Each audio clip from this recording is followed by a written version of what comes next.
বাসাবাড়ি সহ বিভিন্ন প্রতিষ্ঠানের সেপটিক ট্যাঙ্ক যেন মরণ ফাঁদ, সুরক্ষা ছাড়াই পরিষ্কারে নেমে ঘটছে প্রাণহানি। কুষ্টিয়ার প্রত্যন্ত গ্রামেও মাদকের ছড়াছড়ি, কোথাও কোথাও হোম ডেলিভারি, পুলিশের অভিযানেও থামছে না ভয়ালো থাবা।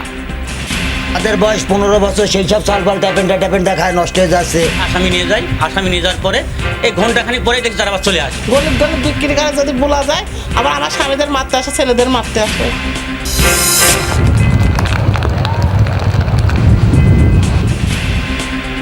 ভিয়েতনামের উত্তরাঞ্চলে ভারী বৃষ্টি ও হড়কাবানে 4 জনের মৃত্যু, নিখোঁজ কয়েকজন, পাহাড়ি গ্রামে ব্যাপক ক্ষয়ক্ষতি।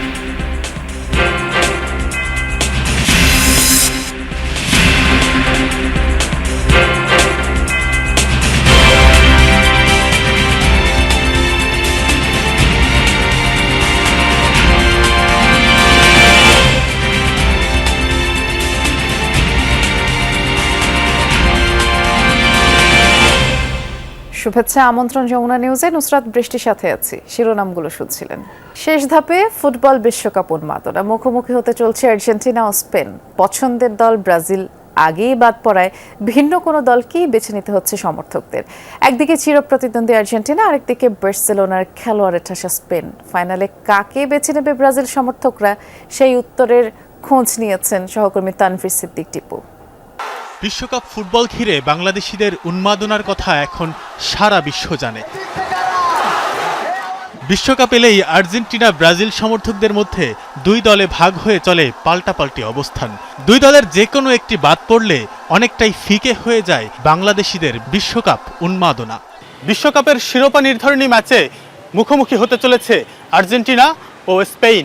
আর্জেন্টিনার চিরপ্রতিদ্বন্দ্বী দল ব্রাজিল বাদ পড়েছে রাউন্ড অফ 32 থেকে। এরপর থেকেই ব্রাজিলের সমর্থকদের কেউ কেউ এক এক রাউন্ডে এক এক দলের সমর্থন করছেন। বিশ্বকাপের ফাইনাল নিয়ে ব্রাজিল সমর্থকরা কি ভাবছেন, কাকেই বা সমর্থন করবেন তারা? বিশ্বকাপের ফাইনাল মহারণে ব্রাজিল ভক্তদের সিংহভাগের সমর্থন পাবে দ্বিতীয়বার ফাইনালে ওঠা টিকি টাকার রাজা স্পেন। চিরপ্রতিদ্বন্দ্বী আর্জেন্টিনার বিপক্ষে যে কোনো দলকেই সমর্থন করতে প্রস্তুত সেলেসাও ভক্তরা। আর্জেন্টিনার বিপরীতে যেই আসবে তাকেই সাপোর্ট করব, সে যেই হোক। শিখে আসছে আমাদের বাবা মা, আমাদের আগের যারা আছে, তো ওই জায়গা থেকে আসলে আমি পারবো না আর্জেন্টিনা সাপোর্ট করতে। আমি ঘৃণা করি আর আর্জেন্টিনারে। এর সমর্থকরা বাংলাদেশে যারা আছে এরা হলো উগ্র টাইপের। বার্সার ম্যাক্সিমাম প্লেয়ার হচ্ছে আপনার স্পেনে খেলতেছে, সেখান থেকে আমি স্পেনকে সাপোর্ট করব। সারা জীবন ব্রাজিলে সাপোর্ট করছি, আমি এখন স্পেনকে সাপোর্ট দেব। ব্রাজিল সমর্থকদের কেউ কেউ বলছেন মেসি সহ আর্জেন্টিনার অনেকের খেলাই মুগ্ধ করে তাদের। কিন্তু দেশীয় আর্জেন্টাইন সমর্থকদের লাগাতার বিষোদগারী দেশটির প্রতি বিদ্বেষের প্রধান কারণ। তাদের যে সমর্থক রয়েছেন তারা একটু উগ্র টাইপ, তাদের কথাবার্তা আর কি ভালো লাগে না। ব্রাজিল হেরে গেছে, আমরা অন্য দল সাপোর্ট করতেই পারি, তার মানে এই না যে ও হচ্ছে ব্রাজিলের বাবা হয়ে যায়। এই জিনিসটা খুবই খারাপ। টিএসসিতে আর্জেন্টিনা জিতার পরে ব্রাজিলের যে পতাকা ছিল সেই পতাকাটা ওরা টাইনা ছিঁড়ে ফেলছে, প্লাস হচ্ছে মাটিতে ফালাইয়া পাড়াইছে। মেসিকে সাপোর্ট করি, আর্জেন্টিনাকে না। এসবের পরেও ব্রাজিল সমর্থকদের ক্ষুদ্র একটা অংশ থাকছেন নেইমারের বন্ধু মেসি আর আর্জেন্টিনার পক্ষে। মেসি এই ওয়ার্ল্ড কাপে তো খুবই ভালো পারফর্ম করতেছে, মনে হইতেছে তার বয়স মনে হয় আরো 20 বছর কমে গেছে। মেসি তো অবশ্যই ভালো প্লেয়ার, মেসিকে নিয়ে কোনো কন্ট্রোভার্সি করা যায় না, কারণ নেইমার মেসি তারা একজন গুড ফ্রেন্ড। যেহেতু ব্রাজিল এখন নাই, তাহলে অবশ্যই নেইমারের ফ্রেন্ড বন্ধু মেসি, ঠিক আছে, তাহলে মেসিরে সাপোর্ট করতে হবে এবং আর্জেন্টিনারে সাপোর্ট করতে হবে। বিশ্বকাপ থেকে ব্রাজিল ছিটকে পড়ায় অনেকটা নির্লিপ্ত থেকেই ফাইনাল দেখবেন অনেক ব্রাজিল সমর্থক। এরপর শুরু হবে 4 বছরের অপেক্ষার প্রহর। দুইটা দলের কোনো দলকেই পছন্দ করি না, তেমন তাদের খেলার স্টাইল বলেন বা পছন্দ করি না, তো কাউকেই সাপোর্ট করব না। তানভীর সিদ্দিক টিপু, যমুনা নিউজ, ঢাকা। 5 দিনের সরকারি সফরে তুরস্ক গেলেন বাংলাদেশ সেনাবাহিনী প্রধান জেনারেল ওয়াকারুজ্জামান। রোববার তুরস্কের উদ্দেশ্যে ঢাকা ত্যাগ করেন তিনি। তুরস্ক সরকারের বিশেষ আমন্ত্রণে দেশটিতে সফর করছেন সেনাপ্রধান। এই সফরকালে তুরস্কের বিভিন্ন প্রতিরক্ষা শিল্প প্রতিষ্ঠান পরিদর্শন করবেন সেনাপ্রধান। এছাড়াও বাংলাদেশ ও তুরস্কের মধ্যকার প্রতিরক্ষা বিষয়ক দ্বিপাক্ষিক সম্পর্ক উন্নয়ন ও জোরদারের লক্ষ্যে তুরস্কের সশস্ত্র বাহিনী ও প্রতিরক্ষা সংশ্লিষ্ট গুরুত্বপূর্ণ ব্যক্তিদের সাথে সৌজন্য সাক্ষাৎ ও মতবিনিময় করবেন তিনি। বাসাবাড়ি কিংবা প্রতিষ্ঠানের সেপটিক ট্যাঙ্ক যেন মৃত্যু ফাঁদ। চট্টগ্রামে একের পর এক দুর্ঘটনায় প্রাণহানি বাড়ছে। বিশেষজ্ঞদের মতে ভবনের গুরুত্বপূর্ণ অংশ হলো সেপটিক ট্যাঙ্ক নিয়ে অবহেলা হয় সবচেয়ে বেশি, সাথে নির্মাণ ত্রুটি। শ্রমিকরাও কাজ করেন সুরক্ষা সরঞ্জাম ছাড়াই। সহকর্মী সুজন চন্দ্র দাসের ছবিতে আরেক সহকর্মী জুবায়েদ ইবনে শাহাদাতের রিপোর্ট। সেপটিক ট্যাঙ্ক পরিষ্কার করতে গিয়ে প্রাণহানির ঘটনা ঘটে প্রায়ই। সর্বশেষ গত ২৬ জুনও চট্টগ্রামে দুটি পৃথক স্থানে কাজ করার সময় বিষাক্ত গ্যাসে ৪ জনের মৃত্যু হয়। মূলত সেপটিক ট্যাঙ্কের কাজ হল সোয়ারেজের প্রাথমিক ট্রিটমেন্ট করা। দালানের অপরিহার্য অংশ হলেও সবচেয়ে কম গুরুত্ব দেয়া হয় এগুলোর নির্মাণশৈলী আর প্রযুক্তির ব্যবহারে।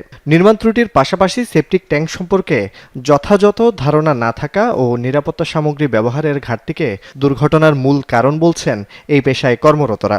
কোনো লোক যদি কাজ করতে যায় ওখানে যে দুর্গন্ধটা থাকে ওইটাই মনে করেন নাকে মুখে যদি ঢুকে ওই লোক তো অটোমেটিক মারা যাবে। এগুলি গ্যাস পাইপ দেওয়া লাগে, আউটলাইন দেওয়া লাগে। আউটলাইন ছাড়া আপনি যেহেতু লাইন দেন এগুলি এমনি বাঁচতে হবে। যারা নতুন বিল্ডিং তুলতেছে তাদেরকে সতর্ক থাকতে হবে, তারা গ্যাস লাইন দিতে হবে। বিশেষজ্ঞরা বলছেন দীর্ঘদিন বন্ধ থাকায় সেপটিক ট্যাঙ্কের ভেতরে তৈরি হয় মিথেন ও হাইড্রোজেন সালফাইডের মতো গ্যাস। কেউ ভেতরে নামলে অক্সিজেনের ঘাটতিতে মৃত্যুর পাশাপাশি দাহ্য যে কোনো পদার্থের সংস্পর্শে এলে ঘটতে পারে মারাত্মক বিস্ফোরণও। ফায়ার সার্ভিসের পরিসংখ্যান অনুযায়ী চট্টগ্রাম বিভাগে গত ৬ মাসে ৩টি সেপটিক ট্যাঙ্ক দুর্ঘটনায় মারা গেছে ৮ জন। বিষাক্ত গ্যাস জমে দীর্ঘদিনের বন্ধ ট্যাঙ্ক পরিণত হয় গ্যাস চেম্বারে। চট্টগ্রামে বেশিরভাগ বাসাবাড়ির ট্যাঙ্কে রয়েছে বড় ধরনের দুর্ঘটনার ঝুঁকি। বিষাক্ত গ্যাস এবং সেখানে কেউ যদি কোনো কারণে যদি পড়ে যায় তাহলে সে বাঁচবে না, কারণ সেখানে অক্সিজেনের লেভেল 0। যদি কোনো তাপের সংস্পর্শে আসে তাহলে সেই গ্যাসটা এক্সপান্ড হবে এবং ট্রিমেন্ডাস আকারে বিস্ফোরণ হবে। আইন আছে, তারপরও মৃত্যুর পর দুর্ঘটনা হিসেবে মেনে নেয়া এবং দায়ীদের বিরুদ্ধে ব্যবস্থা নেওয়া হচ্ছে না, এমনকি মেলে না প্রাপ্য ক্ষতিপূরণও। এই আইনগুলো আপাতত কিন্তু তাদের অসচেতনতার কারণে তারা বুঝে না, এই কারণে অনেক সময় করা উচিত করবে, কিন্তু তারপরে আলটিমেটলি জড়ো করা যায় না। তো সেই চেষ্টাটা আমরা করছি। আইনের একটা তো রাইট আছে।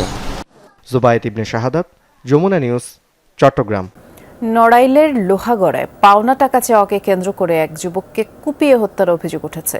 গতরাতে উপজেলার কুমারডাঙ্গা গ্রামে এই ঘটনা ঘটে। নিহতদের স্বজনের অভিযোগ, গত রমজানে একই গ্রামের রাজীব শেখকে 18,000 টাকা ধার দেন নিহত আলীনুরের বড় ভাই আমিনুর। মাসখানেকের মধ্যে দেওয়ার কথা থাকলেও রাজীব নানা টালবাহানা শুরু করেন। এক পর্যায়ে শনিবার রাতে টাকা দিতে রাজি হন রাজীব। আর এ সময় দুই ভাই আলীনুর আমিনুর একসাথে অভিযুক্তের বাড়ির পাশে যায়। রাজীব টাকা দিতে ফের সময় চাইলে দুপক্ষের মধ্যে বাগবিতণ্ডা ও হাতাহাতি। এক পর্যায়ে আলীনুরকে কুপিয়ে জখম করে প্রতিপক্ষ। উদ্ধার করে উপজেলা স্বাস্থ্য কমপ্লেক্সে নিলে চিকিৎসক তাকে মৃত ঘোষণা করেন। অপরাধীদের ধরতে অভিযান চলছে বলে জানিয়েছে পুলিশ। বিশ্বকাপ সম্প্রচারের সফলতা এবং প্রতিরোধ নিয়ে অনিয়ম রোধ নিয়ে এই মুহূর্তে সচিবালয়ে কথা বলছেন তথ্যমন্ত্রী জহিরুদ্দিন স্বপন। সরাসরি যাচ্ছি সেখানে। পরিষ্কার করতে পারে না।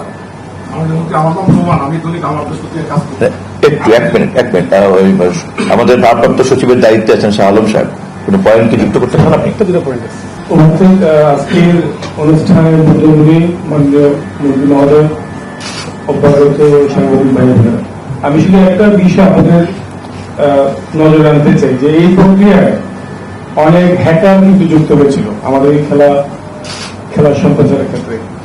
আমাদের বিডিবি প্রকৌশলী এবং বিশেষ করে বিভিন্ন সম্প্রচার মাধ্যম, বিশেষত টেলিফোন কোম্পানিগুলির যারা প্রশিক্ষিত প্রকৌশলী আছেন এবং সংশ্লিষ্ট বিভিন্ন প্রকৌশলীদের সহায়তা কিন্তু আমরা, যাতে করে তাদের সঙ্গে আমাদের এগ্রিমেন্টের কোনো শর্ত যদি ভঙ্গ না হয় এবং তারা যেন কোনোভাবে লিভিং কনসার্নে পরিণত না হয় এবং এই খেলাটি যেন সুস্থভাবে আমরা জনগণের মধ্যে সম্প্রচার করতে পারি, সেজন্য আমরা যে কৌশল অবলম্বন করেছি, বিশেষ করে যে কারিগরি কৌশল এই হ্যাকারদেরকে নিয়ন্ত্রণ করার জন্য, এটা একটা অভাবনীয় সাফল্য ছিল। সে কারণেই যারা এই সম্প্রচারের শর্ত কিনছিল কেবলমাত্র তারাই সম্প্রচারটা ব্যবহার করতে পেরেছিল, অন্য কেউ পারেনি বলে আমরা জানি। তা আমি সে সকল প্রকৌশলীদেরকে আমি ধন্যবাদ জানাতে চাই। সাংবাদিক বন্ধুদেরকে আরো একবার গভীর সম্মান জানাচ্ছে যে তারা সবসময় আমাদের। আমরা ছিলাম সচিবালয়ে, সেখানে প্রেস ব্রিফিং চলছিল। তথ্যমন্ত্রী কিছুক্ষণ আগেই কথা বলেছেন এবং মন্ত্রণালয়ের বাকি যারা ব্যক্তিবর্গ ছিলেন তারাও কথা বলছিলেন, সরাসরি দেখছিলেন আপনারা। কুষ্টিয়া শহর থেকে প্রত্যন্ত গ্রামাঞ্চল সবখানেই মাদকের ছড়াছড়ি। হাত বাড়ালেই মাদক মিলছে, এমনকি হোম ডেলিভারিও চলছে দেদারসে। প্রতিবাদ করলে হুমকির পাশাপাশি মারধরও করেন ব্যবসায়ীরা। নিয়মিত আইন শৃঙ্খলা বাহিনীর অভিযান চললেও মাদকের বিস্তার রোধ কোনোভাবেই করা যাচ্ছে না। বিস্তারিত সহকর্মী রুহুল আমিন বাবুর প্রতিবেদনে। এভাবেই কুষ্টিয়ার সীমান্ত এলাকা দিয়ে মাদক চোরাচালান হয় নিয়মিত। এরপর তা ছড়িয়ে যায় জেলার 6 উপজেলা ও শহরের অলিগলিতে। চলে রমরমা বাণিজ্য।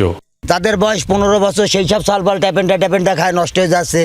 এখানে ওই পলিটিংই করে কি খায় তার নামও জানি না, পলিটিং নেই যে ফুলাই। এখানে র্যাবরা আসে, ডিবিরা আসে, আসার পরে আসামি নিয়ে যায়। আসামি নিয়ে যাওয়ার পরে এই ঘন্টাখানিক পরে দেখি তারা আবার চলে আসে। বড়ি বিক্রি হয়, গাঁদা বিক্রি হয়, সবই হয়। গলিত বিক্রি করে যদি বলা যায়, আবার আমার স্বামীদের মারতে আসে, ছেলেদের মারতে আসে। প্রতিবাদ করলেও মেলে না প্রতিকার, উল্টো জোটে হুমকি, কখনো হতে হয় মারধরের শিকার। আমার মাথাতে আঘাত করছে, আমার 4টে সেলাই আছে মাথাতে, তো ওরা ফাটাফাটি দেওয়ার পরে ওরা পালায়। আমি এইটা বাধাগ্রস্ত করার কারণে আমার উপরে আতর্কিত হামলা করা হয়। আমরা 6 জন আসামিকে পুলিশ দিয়ে গ্রেপ্তার করাই, যার ফলপ্রসূতে আমরা এইখানে স্টেশনে আসার সাথে সাথে ছন্ন বিচ্ছিন্নভাবে থাকি এবং তারা এসে আমাদের উপর অতর্কিত হামলা করে। সেবনকারীরাও বলছেন প্রশাসনিক ব্যবস্থা দুর্বল হওয়ায় মাদকের স্বর্গরাজ্যে পরিণত হয়েছে কুষ্টিয়া। যেখানে যাবেন সেখানেই পাবেন। 5 তারিখের পরের থেকে মাদকের সম্রাট হয়ে গেছে সবাই, যেখানে যাবেন সেখানেই পাবেন। কেউ দেখার নেই, এখানে এখন রমরমা ব্যবসা। বিশেষ করে 5 তারিখের পরে প্রশাসন দুর্বল হয়ে যাওয়ার পর থেকে মাদক কারবারিরা উৎফুল্লভাবে ব্যবসা চালিয়ে যাচ্ছে। পুলিশ বলছে শুধু অভিযান চালিয়ে মাদক নির্মূল সম্ভব নয়। মাদকদ্রব্য নিয়ন্ত্রণ অধিদপ্তরের কর্মকর্তা বলছেন এর জন্য প্রয়োজন সামাজিক ও পারিবারিক সচেতনতা। দিন শেষে দেখা যায় আমরা মাস শেষে যখন দেখি একটা বড় অ্যাচিভমেন্ট আমাদেরও আছে, কিন্তু এই অ্যাচিভমেন্টটা দিয়ে আসলে যে মাদক নির্মূল করা একেবারে সম্ভব হবে এটা একটু আমার মনে হয় কঠিন। আইন প্রয়োগের পাশাপাশি সামাজিক সচেতনতা, সমাজের সর্বস্তরের মানুষ যদি মাদকের বিরুদ্ধে সোচ্চার হয়, পরিবার থেকে যদি সচেতন হয়, সামাজিকভাবে আন্দোলন যদি আমরা গড়ে তুলতে পারি, তাহলে আইন প্রয়োগের পাশাপাশি মাদক নিয়ন্ত্রণ করা কিন্তু সম্ভব হবে। রাজনৈতিক অস্থিরতার সুযোগে লাগামহীন মাদক সাম্রাজ্য বর্ডার থেকে পৌঁছে যায় একেবারে বাড়ির বারান্দা পর্যন্ত। কবে থামবে এই মাদকের অস্থিরতা, সে অপেক্ষায় কুষ্টিয়াবাসী। রুহুল আমিন বাবু, যমুনা নিউজ, কুষ্টিয়া। ভিয়েতনামে আকস্মিক বন্যায় কমপক্ষে 4 জন নিহত হয়েছে। শনিবারের দুর্যোগে নিখোঁজ হয় আরও 4 জন। স্থানীয় সংবাদ মাধ্যমের দাবি, এই বন্যায় আহত হয়েছে অন্তত 7 জন। ব্যাপক ক্ষয়ক্ষতিও হয়েছে। ভিয়েতনামের উত্তরাঞ্চলে আগামী কয়েকদিন ভারী বৃষ্টিপাতের পূর্বাভাসও দেওয়া হয়েছে। আকস্মিক বন্যা ও ভূমিধসের বিষয়ে বাসিন্দাদের সতর্ক করা হয়েছে। আবারও গাজায় ভয়াবহ আগ্রাসন চালিয়েছে ইসরায়েল। নিহত হয়েছে 3 শিশুসহ 11 জন। ফিলিস্তিনের স্বাস্থ্য বিভাগ এই তথ্য নিশ্চিত করেছে। শনিবারের এই হামলায় নিহতদের 5 জন একই পরিবারের এবং তারা গাজা সিটির এক ভবনে বাস করত। গত অক্টোবরে যুক্তরাষ্ট্রের মধ্যস্থতায় যুদ্ধবিরতি চুক্তি স্বাক্ষর করে ইসরায়েল ও হামাস। এরপর শর্ত ভঙ্গ করে নিয়মিত হামলা চালিয়ে যাচ্ছে আইডিএফ। এই ছিল যমুনা নিউজের আয়োজনে।